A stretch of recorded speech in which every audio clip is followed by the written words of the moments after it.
Who the fuck are you? Skenario X.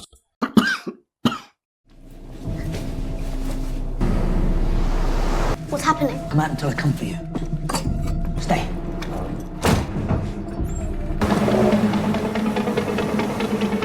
Weapons free. Kill target on sight.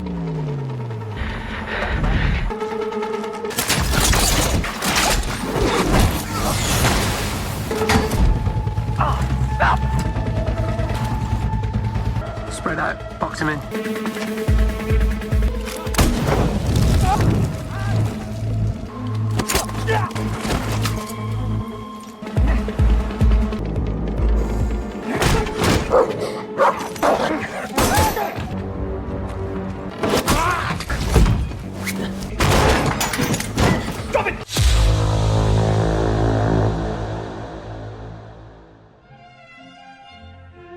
Makin tua, makin brutal. Agak kareba, apa kabar maksudnya? Kali ini saya akan membawa Anda ke sebuah pulau terpencil. Di sana hidup seorang mantan pembunuh bayaran elit yang kini memilih pensiun dan menjalani hidup tenang jauh dari dunia yang dipenuhi darah dan kematian. Namun karena suatu hal, ia harus kembali ke dunia lamanya, menghadapi serangan dari perusahaan elit raksasa sendirian, tanpa senjata, tanpa aba-aba. Bagaimanakah kegilaan kisah ini? Seperti biasa, kisah akan disajikan apa adanya, mendalam dan detail.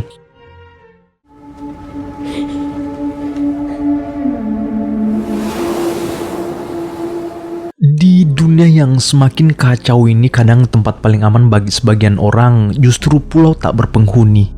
Begitulah pilihan seorang pria paruh baya bernama Mason, hidup menyendiri di sebuah pulau terpencil di lepas pantai Skotlandia.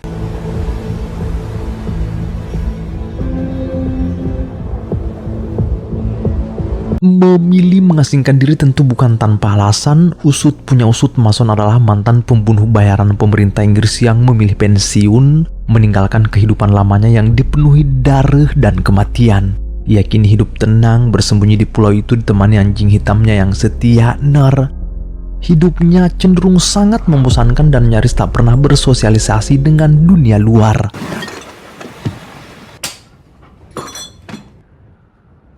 What are you looking at? Champagne. Karena di pulau ini umbi-umbian susah tumbuh, salah satu cara Mason mendapatkan pasokan makanan adalah lewat seorang penyintas bernama Lembab yang selalu datang bersama keponakannya Jesse. Setahu Jesse, rutinitas berisiko tiap pekan itu hanyalah pekerjaan pamannya, tanpa ia tahu bahwa Lembab dan Mason punya ikatan masa lalu di dunia hitam. Nah, demi kelangsungan hidup kawannya itu, Lembab rutin datang sebagai penyalur logistik untuk Mason.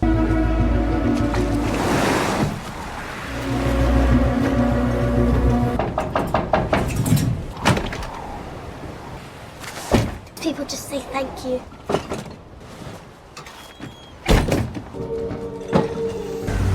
Nancy, come on!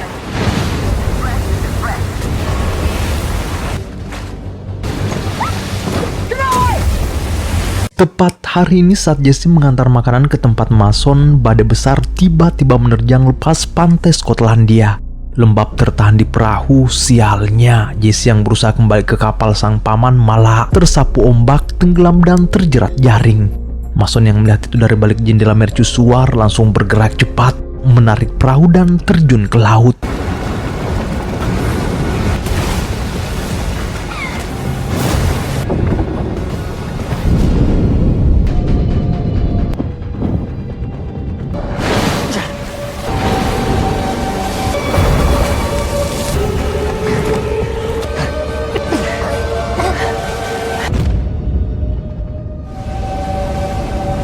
Badai besar itu akhirnya menewaskan Lembab, paman Jesse. Perahunya tenggelam di tengah amukan ombak. Mason yang nekat menerjang maut beruntung masih sempat menyelamatkan Jesse. Ia segera membawa gadis muda itu ke rumah mercusuar untuk merawat luka parah di kakinya akibat terjerat jaring laut. Setelah badai mereda, Jesse pun sadar suasana di rumah mercusuar terasa sangat dingin dan meninggalkan duka mendalam, terlebih saat ia tahu pamannya telah tiada. He was trapped. The trawler went down.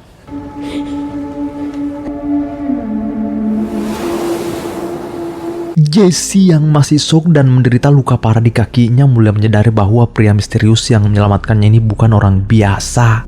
Ketangkasannya saat menerjang badai menunjukkan insting seorang profesional. Nah, meski sudah diselamatkan, aura Mason yang kaku dan tatapannya yang kosong justru membuat Jesse makin was-was. Yang memberanikan diri bertanya, kenapa tak memberitahu siapapun tentang kejadian ini? Siapa lagi yang tahu mereka ada di sini dan kenapa Mason betah tinggal di tempat terkutuk seperti ini tanpa pernah pergi? Mason menanggapi dengan dingin menyuruh Jesse istirahat lalu keluar memantau situasi. Ketakutan pun mulai menguasai Jesse yang bersiap menghadapi kemungkinan terburuk, menyeret tubuhnya mencari benda tajam atau apapun yang bisa dijadikan senjata. Mason yang berinsting tajam sebenarnya tahu Jesse menyembunyikan sesuatu di balik bantal, tapi ia tak peduli. Baginya ketakutan gadis itu hanyalah masalah kecil dibandingkan ancaman yang mengintai dari luar pulau. It's just a dream. You never operate. Keep your wits. Balance your emotions. Good. Lama-lama suasana tegang di pulau mulai mencair. Rasa takut Jesse perlahan luntur saat melihat bagaimana Mason memperlakukannya. Meski Reed bicara, Mason telaten mengobati luka di kakinya dan memastikan gadis muda itu tetap kenyang. Jesse bahkan mulai bermain dengan anjing Mason. Ketenangan Mason di tengah isolasi pulau justru membuat Jesse merasa aman, namun ada masalah praktis. Jesse tentu butuh pakaian ganti, ya kan? Mau tak mau, Mason harus memecah rutinitasnya yang terpaksa menghidupkan perahunya untuk menyeberang ke daratan utama. Sesuatu yang selama ini ia hindari demi menjaga kerahasiaan lokasinya.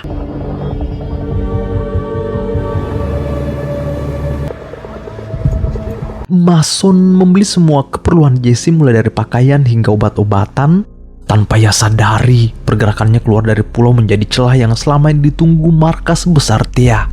Thea bukan sekedar perusahaan biasa, melainkan agensi intelijen bayangan yang sangat kuat dan berbahaya. Manafor adalah otak sekaligus pemimpinnya, sedangkan Roberta alias Berta menjadi ratu teknologi yang mengendalikan seluruh sistem pengawasan dari ruang komputer pusat. Dari pusat saraf canggih bernama M16 yang terhubung langsung ke satelit dan jaringan CCTV di seluruh daratan secara real time, sistem pengawasan global itu akhirnya menangkap kembali pergerakan Mason. Untuk pertama kalinya setelah sekian lama, target paling dicari Thea itu resmi terlacak. Mason sendiri adalah aset elit mereka yang telah berkhianat dan menghilang dari radar selama 10 tahun. High priority Thea alert. Who's on Eris Assault Team? Alpha. Send them. Begitu seseorang masuk ke radar mereka seperti Mason yang kini muncul di daratan, sistem alarm otomatis M16 langsung memicu pengejaran tanpa ampun. Tanpa disadari, Mason kini berada dalam bahaya, termasuk gadis muda Jesse yang bersamanya. Malam itu, suasana di meja makan terasa jauh lebih tenang dari biasanya. Jesse menikmati makanan sederhana itu, namun Mason mendadak berhenti mengunyah. Ia menyadari ada ancaman dari balik jendela dari arah laut menuju tepi pulau. Ternyata itu tim penyerang Alpha yang dikirim Thea untuk menyergap lokasi persembunyian Mason. Mereka kini sudah berada di titik radius tempur. What's happening? Come out until I come for you. Stay.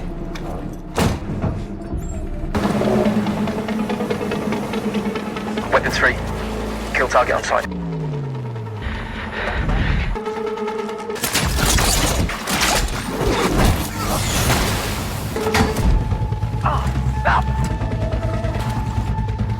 Spread out. Box him in.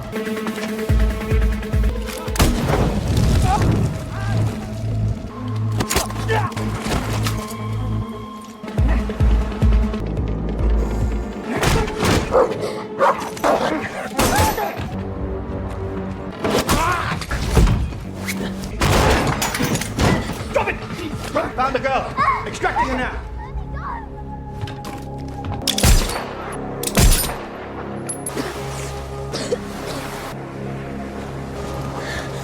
Jesse nyaris saja dibawa kabur, beruntung Mason berhasil mencegahnya hanya dengan 2 tembakan jarak jauh. Namun sayang, anjing hitamnya tewas tertembak. Setelah membantai semua penyergap, Mason sadar dia baru saja melakukan kesalahan fatal hanya demi membelikan pakaian untuk Jesse. Sementara di markas Thea di ruang layar raksasa, Berta berdiri di singgasana pusat saraf M16 menyaksikan seluruh timnya tewas oleh satu orang. Pulau kecil itu berubah jadi neraka, Ner. Mason pun tahu skala pemburuan berikutnya akan jauh lebih berbahaya. Nah, di pagi itu juga yang menyeret Jesse meninggalkan pulau menuju daratan utama dengan perahu cepat. Mereka mendarat di pinggiran terpencil lalu menuju rumah perkebunan warga yang terisolasi. Mason memaksa pemilik rumah untuk mengobati lukanya.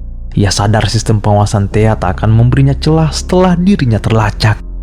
Dan benar saja, predator sesungguhnya kini dilepas. James Workman, mesin pelacak manusia paling efisien milik Thea. Pemburu tanpa rasa takut. I've only stitched goats and sheep. Not sure how good this'll hold. Where's my outfit? Workman's on. Did you just go do something? Callum? Situasi makin panas di saat Mason dipacu waktu untuk memulihkan lukanya. Muncul variabel tak terduga. Anak pemilik rumah yang ketakutan melihat ayahnya ditodeng senjata, diam-diam menyelinap ke dapur dan menelpon polisi. Tak butuh waktu lama, Ner. Suara sirine mulai terdengar, mengepung rumah itu dan meneriakkan perintah agar siapapun di dalam menyerah. Namun Mason sama sekali tak bergeming. Baginya polisi hanyalah gangguan kecil, sementara James adalah malaikat maut yang sebenarnya. The police I'm worried about.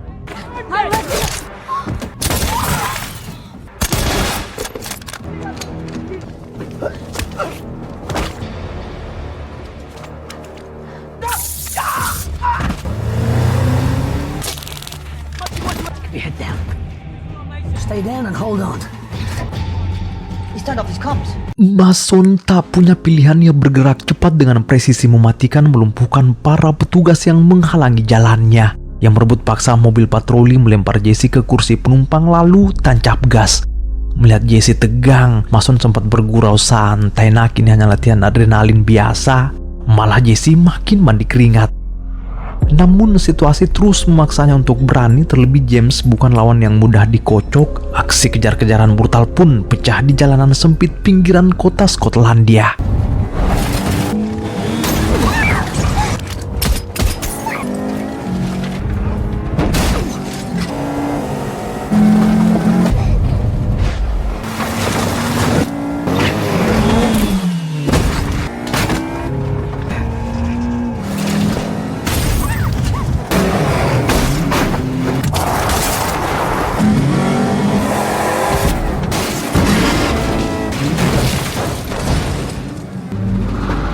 Manuver gila Mason membuat mobil James hancur terbalik.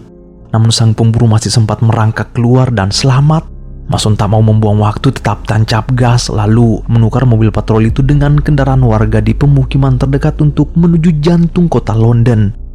Di markas besar Thea, rasa penasaran Berta memuncak melihat bagaimana seorang pensiunan mampu melumpuhkan seluruh tim penyerang sendirian. Ia mendesak Manafort untuk membongkar siapa sebenarnya Mason. Manafort akhirnya membuka rahasia kotor di balik pengejaran ini. Bertahun-tahun lalu mereka menjalankan unit operasi elit ilegal bernama Black Kids yang tak tercatat dalam dokumen resmi negara. Sebagai agen andalan, Mason pernah diutus mengeksekusi seorang pejabat intelijen asing. Namun ia sadar perintah itu bukan demi negara, melainkan ambisi pribadi Manafort untuk mengamankan jabatannya di Thea. Mason pun sengaja membiarkan targetnya hidup, memalsukan laporan kematian lalu menghilang tanpa jejak. Manafort menegaskan pada Roberta, Mason adalah saksi hidup yang sangat berbahaya bagi posisinya, Ner. Operasi ini harus tetap tertutup. Bagi Manafort, siapapun yang membelot dari Thea hanya punya satu nasib, yaitu mati. You okay? Never let it break your spirit because you'd have to go through what you did. Sesampainya di pemukiman terpencil, Mason membawa Jesse ke rumah Arthur, kawan agen lamanya, satu-satunya orang yang masih ia percayai. Mason butuh dua hal, jalur pelarian aman untuk Jesse dan menjawab bagaimana manipulasi datanya bisa terbongkar. Di hadapan monitor canggih milik Arthur, Ner, kenyataan pahit terungkap. Arthur menunjukkan bahwa sistem M16 Thea di bawah kendali Roberta telah berevolusi jauh melampaui dugaan mereka. Thea kini tidak hanya menargetkan Mason secara langsung, tapi juga menjadikan Jesse sebagai target prioritas karena dianggap titik lemah yang paling mudah dilacak. Sistem itu mampu mendeteksi pola manipulasi data lama buatan Arthur dengan membandingkan anomali perilaku Mason saat muncul di daratan baru-baru ini. Nah, belum sempat Mason merancang pelarian, Manafort sudah mengeluarkan perintah hit yang tak bisa dibatalkan. James diperintahkan menuju koordinat rumah Arthur.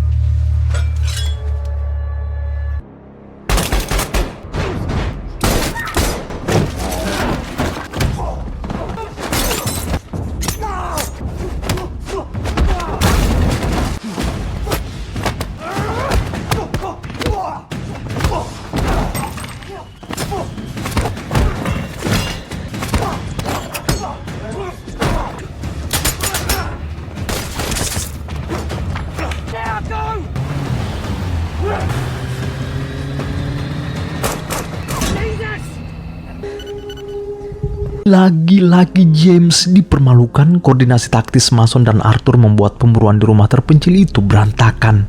Arthur berhasil memutus akses pelacakan digital sementara. Nah, sebagai bekal, yang memberi Mason topi dan mantel penyamaran, serta sebuah ponsel darurat yang hanya boleh aktif dalam hitungan singkat agar tak terlacak sistem M16 milik Roberta. Setelah berpisah dengan Arthur, Mason dan Jesse melanjutkan perjalanan darat menuju London. Di tengah perjalanan, Mason menyampaikan janji pahit rencana kebebasan Jesse. Ia bertekad mengirim Jesse ke tempat aman malam ini juga agar gadis itu bisa memulai hidup baru. Mason sadar hidupnya hanya berisi pelarian dan bayang-bayang kematian. Ia tak ingin masa depan Jesse hancur karena terus ikut bersamanya. Jesse bersikeras tetap bersama Mason karena merasa tak punya siapapun lagi setelah kematian pamannya. Namun Mason tetap dingin, mengutamakan keselamatan dan kebebasan Jesse di atas segalanya. Baginya, menyelamatkan Jesse adalah satu-satunya cara menebus dosa masa lalunya. Meski itu berarti ia harus kembali bertarung sendirian melawan seluruh kekuatan Thea.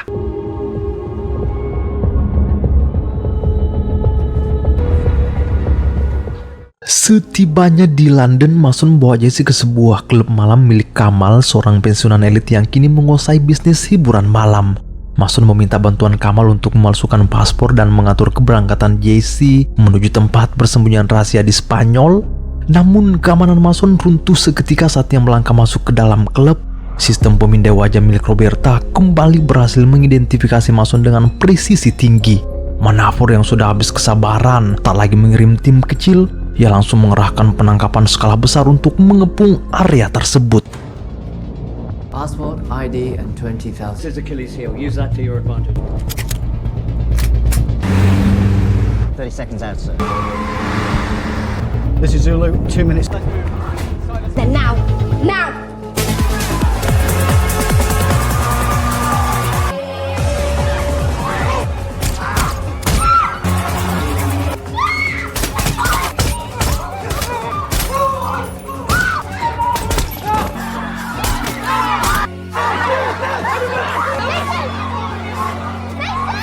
Suasana di klub itu pecah. Mason sempat terpisah dan Jesse berhasil diculik oleh tim penyerbut Thea. Mereka bergerak cepat menyeret Jesse ke dalam mobil dan nyaris hilang di tengah kekacauan. Namun Thea meremehkan satu hal, koneksi Mason.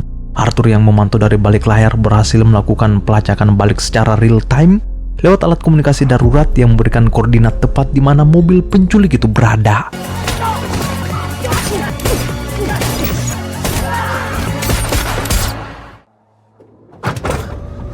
Setelah berhasil menemukan Jesse kembali, Mason langsung memacu motor milik salah satu pengunjung klub menuju dermaga. Nah, sesampainya di sana, suasana berubah jadi haru. Di tengah deru perahu yang sudah menunggu, Mason menatap Jesse untuk terakhir kalinya. Tepat saat Jesse dipaksa turun ke perahu, tiba-tiba terjadi serangan dari arah yang tak terduga.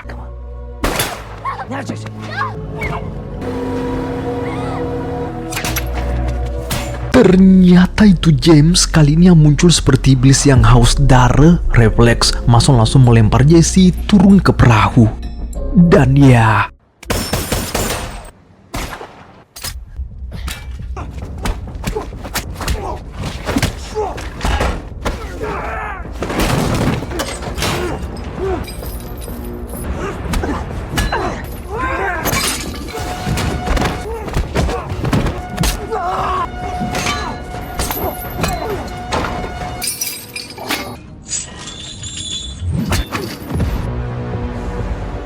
James Workman, sang pemburu Thea, akhirnya mati konyol lewat hantaman keras Mason, sang pemburu yang sebenarnya.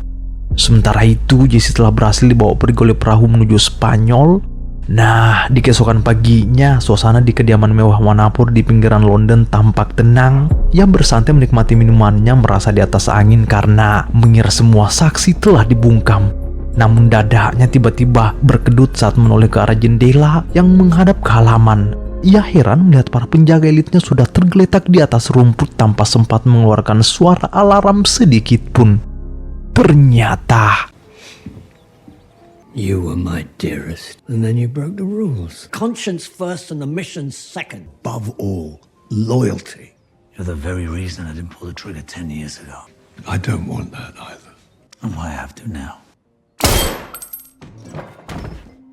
dor, satu tembakan presisi menembus kelapa Manapur sebelum ia sempat meminta ampun. Penguasa Tia itu tumbang, mengakhiri ambisi pribadinya dan rezim ilegal Black Kids untuk selamanya.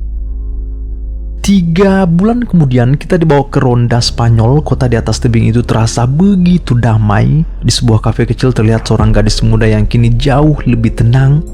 Ya, itu Jesse Nar. Ia duduk santai menikmati kopi dan tenggelam dalam buku bacaannya, menjalani hidup baru yang bebas dari bayang-bayang senjata. Your friend said this was for you.